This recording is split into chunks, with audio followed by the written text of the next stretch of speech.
Protagonist, Tessie Hutchinson, the woman selected by the lottery to be sacrificed. She is stoned to death by villagers at the very end of the story. The villagers, Mr. Harry Graves, Mr. Graves, the village postmaster, and Mr. Summers' assistant, Mrs. Graves. A villager who reminds Stacy that they all take the same chance by entering the lottery.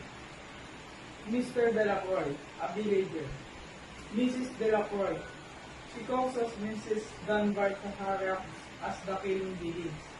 Dickie Delacroix, the child of Mr. and Mrs. Delacroix. Dickie works with the boys to collect piles of stone. Clyde Dunbar, the only villager not in attendance at the lottery, because he has a broken leg. Horace Dunbar, the Dunbar's eldest son who at 16 is still too young to grow in his mother's stead for their family. Mr. Martin, a villager who with his son Baxter holds the black box during the ritual of the lottery. Baxter Martin, Mr. Martin's oldest son, who holds the black box with his father as slips of paper are drawn. Bobby Martin, a young son of Mr. Martin's. Bobby fills his pockets with stone at the beginning of the story. Harry Jones, a village boy who works on collecting piles of stone at the beginning of the story. Steve Adams, the first villager to draw his family's slip of paper from the black box. He talks with old man Warner about neighboring places that have quit doing the lottery. Mrs. Adams, Steve Adams' wife, who joins him in conversation with old man Warner about the possibility of giving up the lottery. Supporting characters. Bill Hutchinson is Tessie's husband. Nancy Hutchinson is the 12-year-old daughter of the Hutchinson. Bill Jr. Hutchinson, the Hutchinson son. Eva, another child of the Hutchinson, Don, is Eva's husband. Shirley Jackson, the setting of the lottery is her village of Bennington, Vermont. In her story, Jackson's village is a rural area surrounded by other such villages with people who have lived narrow lives, and perhaps as a result of such lives, appear to have narrow minds as well.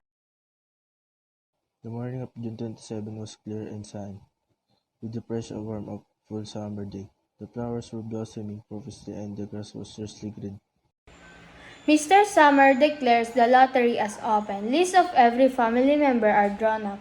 Everyone assembles in the town square. The rising action begins when the black box is produced and placed in the town square for all the town people to see.